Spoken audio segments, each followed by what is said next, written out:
peux te demander un service? Ouais, je t'écoute. J'ai mon neveu qui est étudiant en médecine, qui aimerait faire un stage en centre de rééducation. Tu pourrais lui parler de ton expérience? Carrément, j'ai adoré ce stage. Ah, super. Il sera ravi de pouvoir en parler avec toi.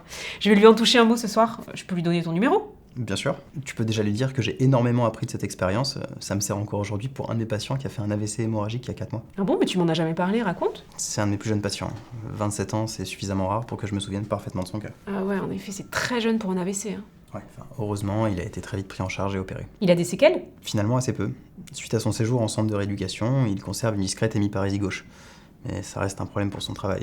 Il est ouvrier du bâtiment. Du coup, je l'ai rapidement orienté vers son médecin du travail pour qu'il évalue la situation.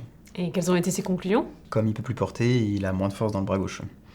Son médecin du travail lui a proposé une semaine de test sur un poste de maîtreur qui est plus en accord avec ses capacités restantes. Ah bon, c'est possible? Oui, c'est un dispositif proposé par l'assurance maladie.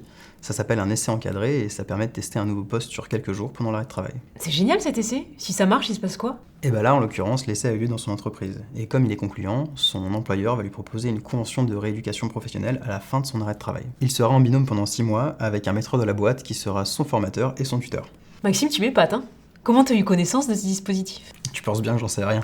Vu le poste occupé et le jeune âge de mon patient, le service médical de l'assurance maladie a priorisé son dossier. J'ai d'abord échangé avec une infirmière au sujet des séquelles, puis c'est un XAM qui m'a parlé des différents outils qui pouvaient être mobilisés. Ah ok.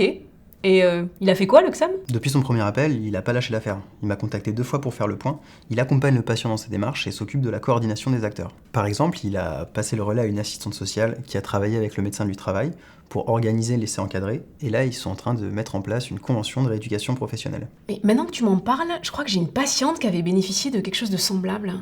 Alors à l'époque, ça s'appelait contrat de rééducation. Mais il me semble qu'elle avait dû faire une demande de reconnaissance de travailleur handicapé. Ouais, c'est plus le cas. Faut juste être inapte à son poste de travail pour en bénéficier. Mais franchement, je pense pas retenir tout ça. Le mieux, c'est d'orienter le patient vers son service social. Ils savent quels dispositifs sont les plus adaptés à la situation. D'autant plus si les dispositifs changent. Et ton patient, il en est où dans tout ça? Il termine sa rééducation à la fin du mois et après il attaque sa formation. Voilà. Tu devrais raconter cette histoire à mon neveu, je suis sûre que ça va le motiver.